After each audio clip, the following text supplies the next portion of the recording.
اللہ تعالیٰ نے فرمایا یا بنی آدم قد انزلنا علیکم لباسا یواری سوآتکم وریشا۔ اللہ تعالیٰ فرماتا ہے اے آدم کی اولاد، ہم نے تمہارے لیے لباس کو پیدا کیا ہے، پردے کو پیدا کیا ہے۔ کیوں؟ اس لیے کہ تم اپنی شرمگاہوں کی حفاظت کر سکو۔ اور آگے کہا گیا یہ تمہارے لیے زینت بھی ہے۔ ان کی ایک کتاب رگ وید جلد نمبر 8 اور منتر نمبر 19 میں بات لکھی ہوئی ہے کہ تم اپنے جسم کو کھلا نہ رکھو، بلکہ اپنے جسم کو گھونگٹ کے ذریعے سے، یہ لفظ لکھا ہوا ہے کہ اپنے جسم کو گھونگٹ کے ذریعے سے ڈھانک کر کے رکھو، پردے میں رکھو۔ یہی وجہ ہے کہ آج بھی آپ ہندوستان کے اندر کئی آپ اسٹیٹس ایسے دیکھیں گے، کئی علاقے ایسے دیکھیں گے جس میں ہندو عورتیں جب گھروں سے باہر نکلتی ہیں تو ان کے سروں کے اوپر گھونگٹ رہا کرتا ہے۔ یہاں مسلمان کو حجاب کا مسئلہ اٹھایا جائے گا، مسلمان جوش میں آ جائیں گے، مسلمان جوش میں آ جائیں گے، ریالیاں نکالیں گے، پروٹیسٹ کریں گے، ہنگامے کریں گے۔ ارے مسلمان جب ریالیاں نکال، اس سے فائدہ ہوگا کیا؟ اب آپ سمجھ رہے ہیں آپ نے پروٹیسٹ کر کے ایک ریالی نکال دی تو کیا وہ غیر مسلم خاموش بیٹھ جائیں گے؟ اب ان کے پاس بھی بھڑکانے والے ہوں گے، ان کے پاس بھی ریالی نکلے گی کہ مسلمانوں کو جو ہے ان کے اوپر سے برقعے کو بائیکاٹ کرنا چاہیے۔ الحمدللہ نحمده ونستعینه ونستغفر ونعوذ باللہ من شرور انفسنا ومن سیئات اعمالنا من يهده الله فلا مضل له ومن يضلل فلا هادي له وأشهد أن لا إله إلا الله وحده لا شريك له وأشهد أن محمدا عبده ورسوله أرسله بالحق بشيرا ونذيرا أما بعد فإن خير الحديث كتاب الله وخير الهدي هدي محمد صلى الله عليه وسلم وشر الأمور محدثاتها وكل محدثة بدعة وكل بدعة ضلالة وكل ضلالة في النار۔ فأعوذ بالله السميع العليم من الشيطان الرجيم، بسم الله الرحمن الرحيم، خاف والقرآن المجيد بل عجبوا أن جاءهم منذر منهم فقال الكافرون هذا شيء عجيب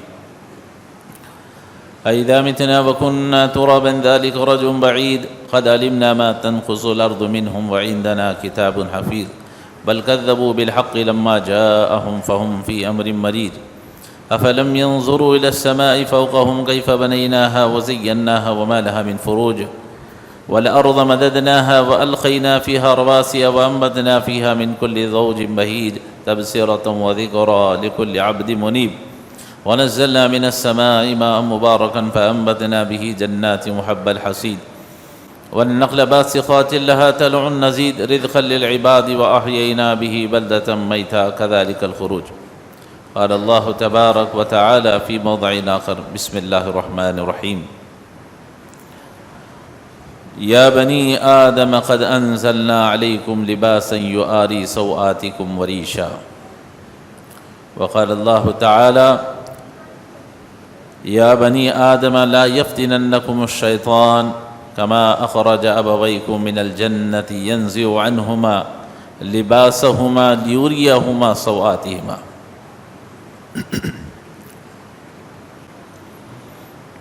تمام قسم کی تعریفیں، حمد و ثنا، کبریائی اور بڑائی اسی اللہ وحدہ لا شریک کے لیے لائق اور زیبا ہے جو تمام جہانوں کا مربی و پالنہار ہے۔ درود و سلام نازل ہو تمام انبیاء علیہ الصلاۃ والسلام پر، خصوصاً میرے اور آپ کے نبی تاجدار مدینہ حضرت جناب محمد رسول اللہ صلی اللہ علیہ وسلم پر۔ محترم حضرات، آج کا جو میرا خطبے کا موضوع ہے، عنوان ہے، وہ پردے کے سلسلے میں، چونکہ حالات کے مناسبت سے ہم کو خطبات دینے چاہیے، تو اسی حالات کی مناسبت سے جو ابھی حجاب کا مسئلہ چل رہا ہے، میں نے مناسب سمجھا کہ اس حجاب کے اس پردے کے سلسلے میں جو قرآن و حدیث کی روشنی میں جو باتیں ہیں وہ آپ کے سامنے رکھی جائیں، تاکہ آپ حضرات کو معلوم ہو کہ یہ مسئلہ ہے کیا اور ہمیں کرنا کیا چاہیے۔ حجاب کے بارے میں، برقعے کے یا پردے کے بارے میں ہمارا یہ نظریہ ہے کچھ لوگوں کا کہ یہ صرف اسلام کے اندر رکھا گیا ہے کہ ہمیں عورتوں کو پردہ کرانا چاہیے، اور غیر مسلم اسی بات کی غلط فہمی میں ہیں۔ مسلمان اکثریت یہی سمجھتی ہے کہ یہ اسلام کا حصہ ہے، غیروں کا نہیں ہے، اور غیر بھی یہی سمجھ رہے ہیں کہ صرف مسلمانوں کا کام کا یہ حصہ ہے، ہمارا کام نہیں ہے۔ لیکن اگر آپ پردے کی تاریخ پڑھیں گے تو آپ کو پتہ چلے گا کہ یہ پردے کا جو حکم ہے یہ کب سے ہے، اور پردے کی اہمیت کب سے ہے؟ اس وقت سے ہے جب سے اللہ رب العالمین نے اس کائنات کو پیدا فرمایا، حضرت آدم علیہ السلام کو اللہ نے پیدا فرمایا، یہ اس وقت سے اہمیت ہے اس کی۔ آئیے، اللہ رب العالمین نے اس پردے کو، جو لباس کو پیدا کیا، اس کا مقصد کیا ہے؟ اللہ تعالیٰ نے فرمایا، یا بنی آدم قد انزلنا علیکم لباسا یواری سوآتکم وریشا۔ اللہ تعالیٰ فرماتا ہے، اے آدم کی اولاد، ہم نے تمہارے لیے لباس کو پیدا کیا ہے، پردے کو پیدا کیا ہے۔ کیوں؟ اس لیے کہ تم اپنی شرمگاہوں کی حفاظت کر سکو۔ اور آگے کہا گیا، یہ تمہارے لیے زینت بھی ہے۔ پردے کے 3 مقاصد بیان کیے گئے ہیں اس آیت کریمہ میں، اور اللہ تعالیٰ ابن آدم سے، ہم تمام انسانوں سے خطاب کر رہا ہے، یا بنی آدم، اے آدم کی اولاد، ہم نے تمہارے لیے لباس کو پیدا کیا ہے۔ لباس کا مقصد انسانوں کی زینت کو، شرمگاہ کو چھپانا ہے، اس لیے اللہ تعالیٰ نے اس لباس کو پیدا کیا۔ تو ہمیں بھی چاہیے کہ اس لباس کے ذریعے، پردے کے ذریعے ہم اپنی شرمگاہوں کی حفاظت کریں اور اسے اپنے جسم کی زینت بھی بنائیں۔ کھلا رکھنا جسم کو یہ زینت نہیں ہے، زینت وقت ہوتی ہے جب آدمی کپڑا پہنے۔ اور میں آپ کو بتاتا چلوں، اللہ تعالیٰ نے حضرت آدم علیہ السلام کو جب جنت میں داخل کیا تو اللہ نے جنت کی کئی نعمتوں سے آپ کو سرفراز فرمایا، اور جب آپ سے گناہ سرزد ہوا تو جنت کی جو نعمتیں آپ سے چھین لی گئی، آپ جانتے ہیں کہ جنت کی سب سے پہلی نعمت جو حضرت آدم علیہ السلام سے چھین لی گئی وہ کیا تھی؟ بتا سکتے ہیں کوئی؟ اللہ تعالیٰ نے جنت میں آپ کو کئی نعمتیں عطا فرمائیں، ان نعمتوں میں سے جو سب سے پہلے جس نعمت کو چھین لیا گیا حضرت آدم علیہ السلام سے غلطی کی وجہ سے، وہ کوئی اور چیز نہیں تھی، وہ یہی لباس تھا، یہی پردہ تھا۔ اللہ نے قرآن مجید میں فرمایا سورہ اعراف کے اندر، یا بنی آدم لا یفتننکم الشیطان کما اخرج ابویکم من الجنت ینزع عنہما لباسہما۔ اے آدم کی اولاد، کہیں ایسا نہ ہو کہ شیطان تمہیں ویسے بھی بھٹکا دے جیسے تمہارے ماں باپ کو شیطان نے بھٹکا دیا۔ من الجنت ینزع عنہما، اس نے بھٹکا کر تمہارے ماں باپ کو جنت سے نکلوا دیا۔ من الجنت ینزع عنہما لباسہما، اور پھر اس شیطان نے تمہارے ماں باپ کے لباس کو اتار دیا۔ آدم علیہ السلام سے جو نعمتیں چھینی گئیں، سب سے پہلی یہ نعمت یہ تھی، جیسے ہی ان سے غلطی سرزد ہوئی ان کے جسم سے کپڑے اتر گئے، ان کے لباس جو انہوں نے پہن رکھا تھا حضرت آدم علیہ السلام اور حضرت حوا علیہ السلام نے، سب سے پہلے جنت کے اندر جیسے ہی انہوں نے پھل کو کھایا، اللہ نے ان کے جسم سے لباس کو اتار دیا۔ تو یہ جنت کی نعمتوں میں سے ایک نعمت ہے لباس. اور جیسا کہ میں نے کہا یہ پردے کی کچھ تمہید میں بتا رہا تھا آپ حضرات کو. ہم یہ نہ سمجھیں کہ یہ پردے کی اہمیت صرف مسلمانوں کے پاس ہے، مسلمان ہی کر رہے ہیں. میں یہ بتانا چاہتا ہوں کہ یہ پردے کی اہمیت حضرت آدم علیہ السلام کو جب اللہ نے پیدا کیا تب سے اس پردے کی اہمیت ہے.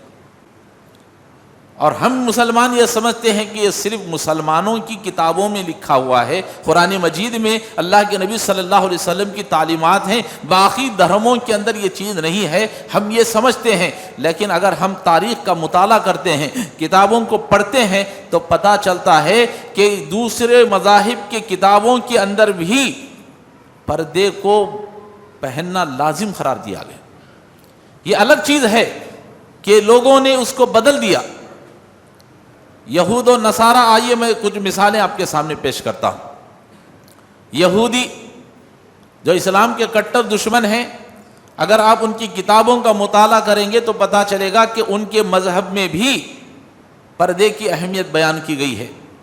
چنانچہ میں تفصیل میں نہ جاتے ہوئے ان کے علماء کا ایک فتویٰ سناتا ہوں. یہودی علماء کہتے ہیں کہ جو شخص، دیکھیے پردے کی کیا اہمیت ہے ان کے پاس. یہ الگ چیز ہے کہ انہوں نے جسم کو ننگا رکھنا فیشن بنا لیا ہے. یہود و نصارہ نے آج کپڑے چھوٹے چھوٹے پہننا اور جسم کو دکھانا انہوں نے آج فیشن بنا رکھا ہے، یہ الگ چیز ہے. لیکن ان کی مذہبی کتابوں کو ہم اٹھا کر دیکھتے ہیں تو پتہ چلتا ہے کہ ان کے مذہب میں بھی پردے کی تعلیم دی گئی. یہودی علماء کہتے ہیں کہ جو شخص اپنی بیوی کو گھر سے نکلتا ہوا دیکھے اس حال میں کہ وہ بے پردہ ہے، کیا کہتے ہیں کہ جو شخص اپنی بیوی کو اس حال میں دیکھے کہ وہ بے پردہ ہے اور وہ بے پردہ گھر سے نکل رہی ہے تو اس کو چاہیے کہ اسے طلاق دے دے.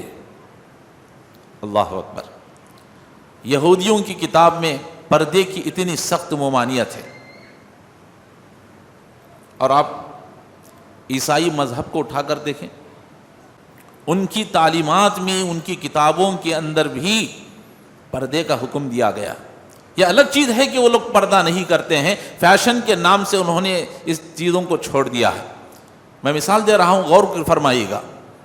اب آپ کبھی بھی دیکھیے کسی چرچ کے پاس چلے جائیں، آپ کا کہیں گزر ہوتا ہے تو راستے میں ادھر ادھر آپ دیکھیں گے کہ چرچوں کے پاس یا ادھر ادھر مریم علیہ السلام، چونکہ عیسائی جو ہے مریم علیہ السلام کو بھی مانتے ہیں، تو آپ مریم علیہ السلام کی فوٹو کو، تصویر کو لگا ہوا دیکھیں گے یا ان کی مجسمے گڑیاں دیکھیں گے ان کی، تو آپ دیکھیں مریم علیہ السلام سر سے لے کر پیر تک پوری طرح سے پردے میں ہیں.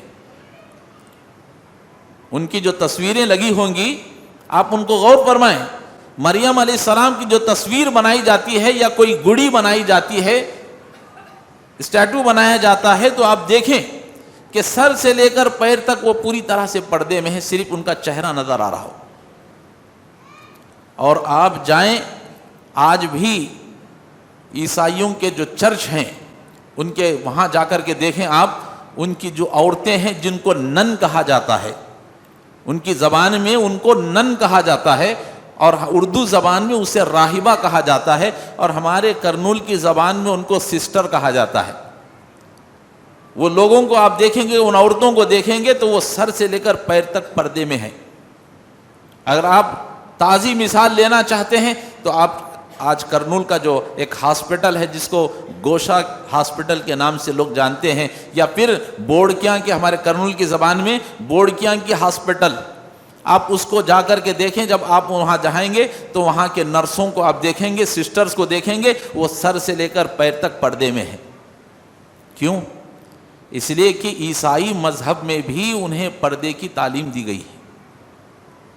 تو معلوم یہ ہوا کہ پردہ صرف اسلام کے اندر نہیں ہے بلکہ دوسرے مذاہب میں بھی تھا. یہ الگ چیز ہے کہ انہوں نے ان چیزوں کو چھوڑ دیا. اور آپ جس ملک میں رہتے ہیں، ہم اور آپ، ہندوستان، یہ ہمارا ہندوستان ہے جس میں ہم پل بڑھ کر کے بڑے ہوئے ہیں. ہمارے اسلاف نے اس ہندوستان کو آزاد کرانے کے لیے قربانیاں دی ہیں.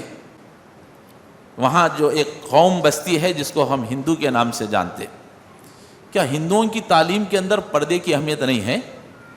آج جو لوگ اعتراض کر رہے ہیں وہ خود اپنی کتابوں کو اٹھا کر پڑھ لیں، انہیں معلوم ہو جائے گا کہ ہمارے دھرم نے کیا کہا ہے اور ہم کر کیا رہے ہیں۔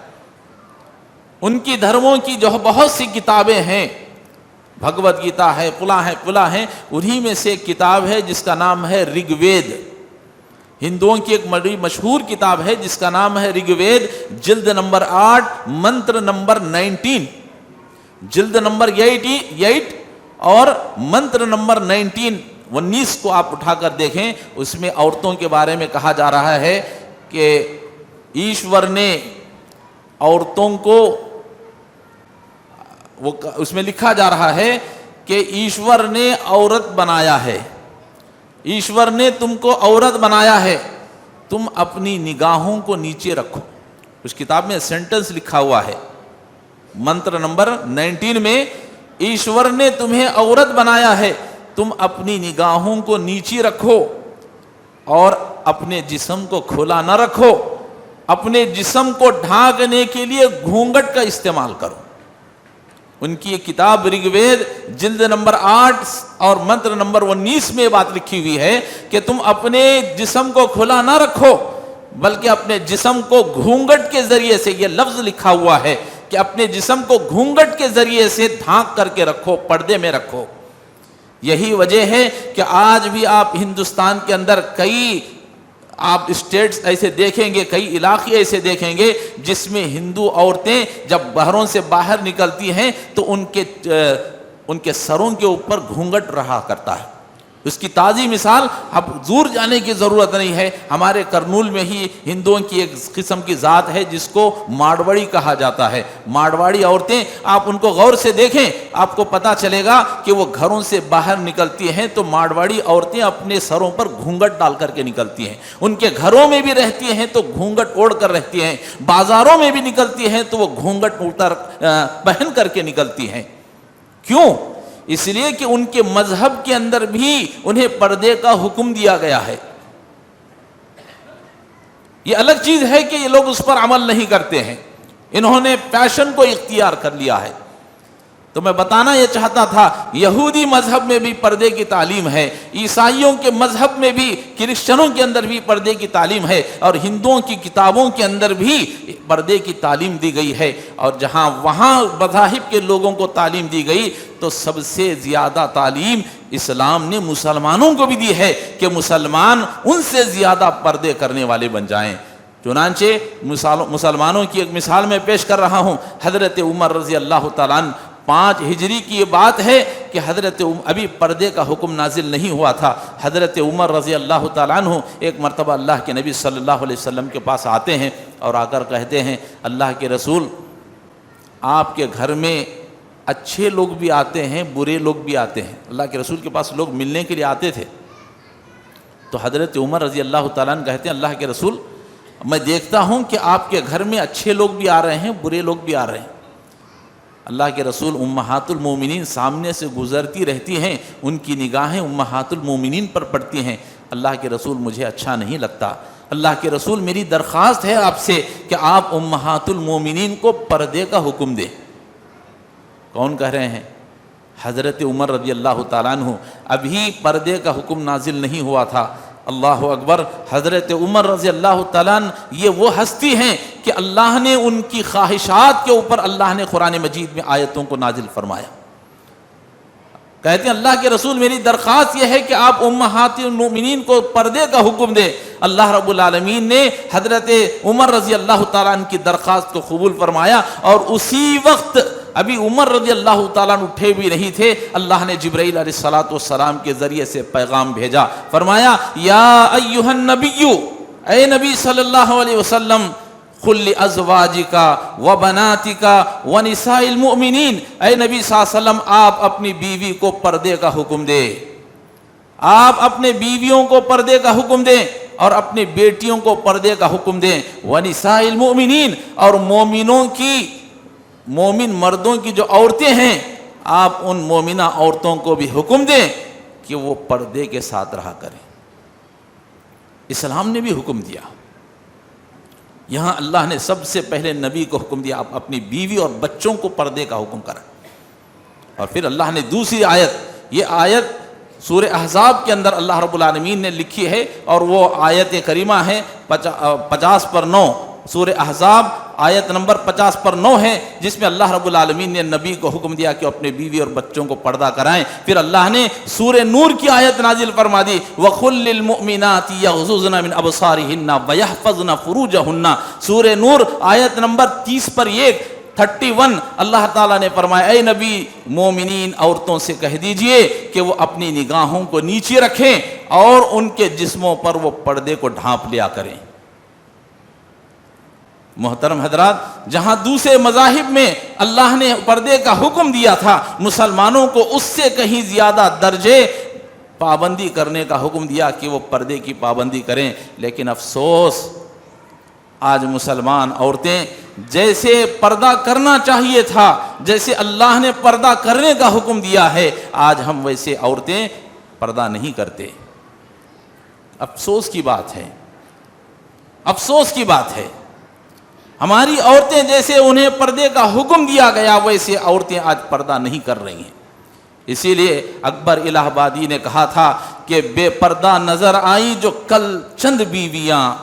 وہ کہیں راستے سے گزر رہے تھے تو دیکھا کہ کوئی گاڑی پر بے برقع پھر رہی ہے، کوئی جو ہے چلتے پھرتے بے برقع نظر آ رہی ہے. تو اکبر الہ آبادی نے افسوس کرتے ہوئے اشعار لکھے تھے. وہ اشعار یہ تھے کہ بے پردہ نظر آئیں جو کل چند بیویاں، اکبر زمین میں غیرت قومی سے گڑ گیا.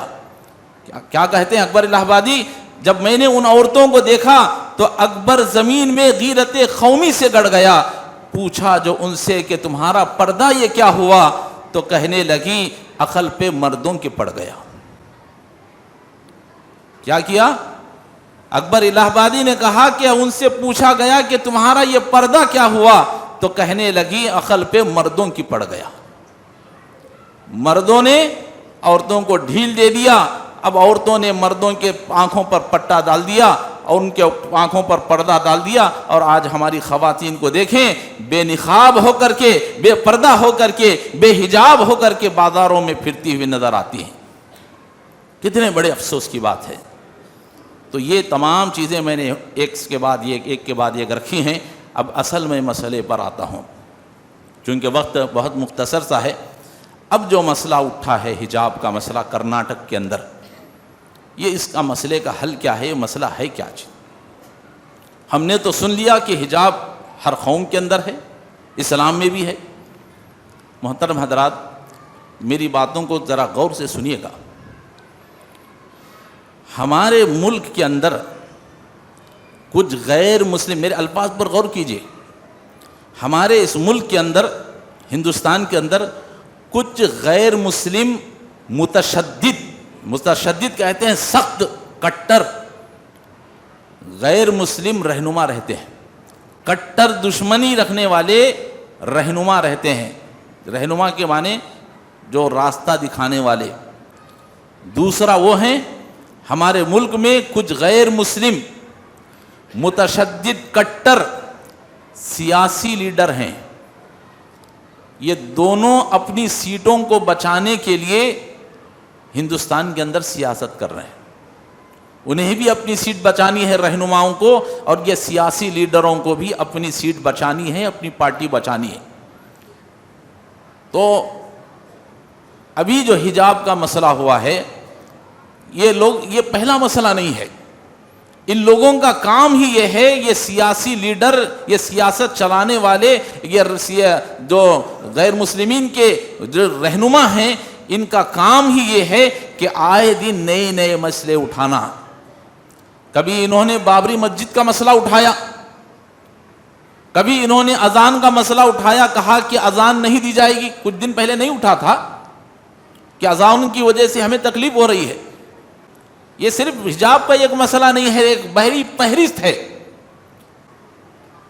تو میں بتانا یہ چاہتا ہوں کہ ایسے سیاسی لوگ اپنی سیاست کو چلانے کے لیے، اپنی کرسیوں کو بٹھانے کے لیے کبھی یہ لوگ گائے کا مسئلہ اٹھاتے ہیں، کبھی 3 طلاق کا مسئلہ اٹھاتے ہیں، اور کبھی کہا جاتا ہے کہ اگر تمہیں ہندوستان میں رہنا ہے تو وندے ماترم پڑھنا پڑے گا، اگر تمہیں ہندوستان میں رہنا ہے تو سوریہ نمسکار کرنا پڑے گا، اور اگر تمہیں ہندوستان میں رہنا ہے تو فلاں چیز کرنا پڑے گا۔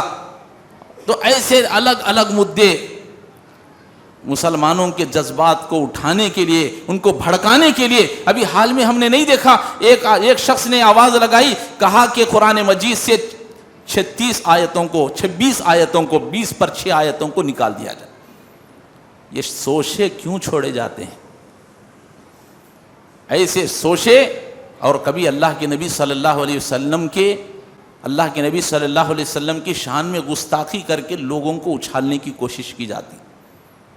اور ابھی آپ دیکھیں گے ایک فلم جاری ہو رہی ہے، اس کا نام ہے FIR، اس کے بینر پر دیکھیں گے آپ لا الہ الا اللہ لکھا ہوا ہے۔ وہ ایک مسئلہ اب اٹھا ہوا ہے۔ اب جو مسئلہ اٹھایا گیا ہے وہ حجاب کا مسئلہ ہے۔ یہ کیوں اٹھائے جاتے ہیں مسئلے؟ ابھی جو حجاب کا مسئلہ ہے، اتنے سالوں سے مسلمان عورتیں لباس پہن رہی ہیں، برقع پہن رہی ہیں، حجاب پہن رہی ہیں، اعتراض نہیں ہوا، پھر آج ایک اس مسئلے کو کیوں اٹھایا گیا؟ میں صاف بتا رہا ہوں، یہ سیاسی مسئلہ ہے۔ یہاں مسلمان کو حجاب کا مسئلہ اٹھایا جائے گا، مسلمان جوش میں آ جائیں گے، مسلمان جوش میں آ جائیں گے، ریالیاں نکالیں گے، پروٹیسٹ کریں گے، ہنگامے کریں گے۔ ارے مسلمان جب ریالیاں نکال، اس سے فائدہ ہوگا کیا؟ اب آپ سمجھ رہے ہیں آپ نے پروٹیسٹ کر کے ایک ریالی نکال دی تو کیا وہ غیر مسلم خاموش بیٹھ جائیں گے؟ اب ان کے پاس بھی بھڑکانے والے ہوں گے، ان کے پاس بھی ریالی نکلے گی کہ مسلمانوں کو جو ہے ان کے اوپر سے برقعے کو بائیکاٹ کرنا چاہیے۔ جب کیا کریں گے؟ اس چیز کو بڑے ہی سنجیدگی کے ساتھ سوچنے کی ضرورت ہے۔ یہ جو مسئلہ اٹھا ہے ایک کالج کی حد تک مسئلہ تھا، اگر ہمارے مسلمان بھائی اس وقت اگر سنجیدگی سے کام کرتے تو آج یہ پورا ہندوستان، پوری دنیا کے اندر مسئلہ پھیلتا نہ پھیلتا۔ لیکن وہاں کے ہمارے کچھ بھائیوں کی سنجیدگی نہ ہونے کی وجہ سے، دور اندیشی نہ ہونے کی وجہ سے آج یہ مسئلہ جو ہے فتنہ بن کر اٹھا، ورنہ وہ کالج ہی کے اندر مسئلہ ختم ہو جاتا۔ کچھ لوگوں نے اس کو بھڑکایا، یہ سیاسی مسئلہ بن گیا ہے۔ اب ہمیں جوش میں آ کر ہوش کو کھونا نہیں ہے، طاقت کا نہیں، اس وقت حکمت کا استعمال ہم کو کرنا ہے۔ میں یہی آپ حضرات کو پیغام دینا چاہتا ہوں۔ لوگ کہتے ہیں ارے پردے کا ہو گیا، ہم جان دے دیں گے، فلاں دے دیں گے، روڈ پر آ جائیں گے، فلاں کر دیں گے۔ یہ اس وقت کرنے کی ضرورت نہیں ہے، وقت آئے گا انشاءاللہ ہم نکلیں گے۔ کیا NRC NPR کے اوپر ہم نے پروٹیسٹ نہیں کیا تھا؟ ہم نے ریالیاں نہیں نکالی؟ کیا ہم لوگ دھرنے پر نہیں بیٹھے تھے؟ وقت آئے گا اس وقت بیٹھا جائے گا۔ اس لیے اللہ کے لیے ہوش کے ناخن لیں، مسلمان سمجھنے کی کوشش کریں۔ میں یہی کچھ باتیں بتا کر اپنی بات کو میں ختم کرنا چاہتا ہوں۔ اللہ تعالیٰ سے دعا ہے اللہ تعالیٰ ہم سب کو صحیح معنوں میں اسلام کو سمجھنے کی توفیق عطا فرمائے اور حکمت کو اختیار کرنے کی توفیق عطا فرمائے۔ اور میں آپ کو یہ بھی بات بتاتا چلوں آخری میں، یہ جو مدعا اٹھایا گیا ہے پردے کا، حجاب کا، تو آپ جو ہے اس وقت کورٹ میں مسئلہ چل رہا ہے۔ اب آپ جتنی بھی گڑبڑ باہر کر لو، کچھ ہونے والا نہیں ہے۔ کورٹ میں اس کا مسئلہ حل ہوگا انشاءاللہ۔ ہم اس مسئلے سے لڑیں گے۔ کب؟ کیسے؟ وہ قانون کے دائرے میں رہ کر۔ ہندوستان کا جو کانسٹیٹیوشن ہے، ہندوستان کا جو دستور ہے، اس کا آرٹیکل نمبر 14 اور 25 کے اندر یہ کہا گیا ہے کہ یہاں کے ہندوستان کے ہر شہری کو اس بات کا اختیار ہے کہ وہ جس مذہب کو چاہے اختیار کر سکتا ہے۔ غور سے سنیں، ہندوستان کا جو کانسٹیٹیوشن ہے اس کے آرٹیکل نمبر 14، 14 اور 25 میں لکھا ہوا ہے کہ یہاں کے ہندوستان کا ہر شہری اسے اس بات کا اختیار ہے کہ وہ جس مذہب کو چاہے اختیار کر سکتا ہے۔ اور دوسرا، جو بھی آدمی جس مذہب پر ہے اسے اس مذہب پر عمل کرنے کی پوری آزادی ہے۔ کوئی اس کی آزادی کو چھین نہیں سکتا۔ وہ جو چاہے کھا سکتا ہے، وہ جو چاہے پہن سکتا ہے، وہ جو چاہے پڑھ سکتا ہے، پڑھا سکتا ہے۔ کسی کو اس کو روکنے کی اجازت نہیں۔ یہ کون کہہ رہا ہے؟ یہ ہندوستان کا دستور، ہندوستان کا کانسٹیٹیوشن ہم کو اجازت دے رہا ہے. تو ہم اس کو چیز کو رکھ کر سامنے لڑیں گے، ایڈوکیٹ کے پاس رکھیں گے، عدالتوں میں رکھیں گے، اور کہا جائے گا کہ ہندوستان کا قانون ہمیں یہ اجازت دے رہا ہے، آرٹیکل نمبر 14 اور 25، کہ ہم اپنے دائرے میں رہ کر ہر کام ہم اپنے مذہب کے حساب سے چل سکتے ہیں. آپ پابندی لگانے والے کون ہو سکتے ہیں؟ انشاءاللہ العزیز اللہ نے چاہا تو انشاءاللہ ہم مسلمان اس مقدمے کو جیتیں گے انشاءاللہ. لیکن اس وقت تک ہمیں ضرورت اس بات کی ہے کہ ہم صبر کو اختیار کریں، اللہ پر بھروسہ کریں اور قانون کا سہارا لے کر ہم لڑیں. انشاءاللہ ضرور اللہ ہم کو کامیابی نصیب فرمائے گا. اللہ رب العالمین سے دعا ہے اللہ تعالی ہم سب کو کہنے سننے سے زیادہ ان تمام چیزوں کو اللہ تعالی ہمیں سمجھنے کی توفیق عطا فرمائے. اللہ تعالی ہمیں ہوش کے ساتھ کام کرنے کی توفیق عطا فرمائے، حکمت کے ساتھ کام کرنے کی توفیق عطا فرمائے. اللہ تعالیٰ جو لوگ فتنے پھیلانا چاہتے ہیں، یہ سیاسی مسئلے، یہ سیاسی پارٹیاں اپنا توا گرم ہے، روٹیاں سینکنے کی کوشش کر رہے ہیں، اللہ تعالیٰ ہم تمام مسلمانوں کو ان کے فتنوں سے اللہ تعالیٰ محفوظ فرمائے. آمین. وآخر دعوانا الحمدللہ رب العالمین. بارک اللہ لنا ولکم فی القرآن العظیم ونفعنا وإیاکم بالآیات والذکر الحکیم. انہ تعالی جواد کریم ملک ورؤوف حلیم ورب حلیم.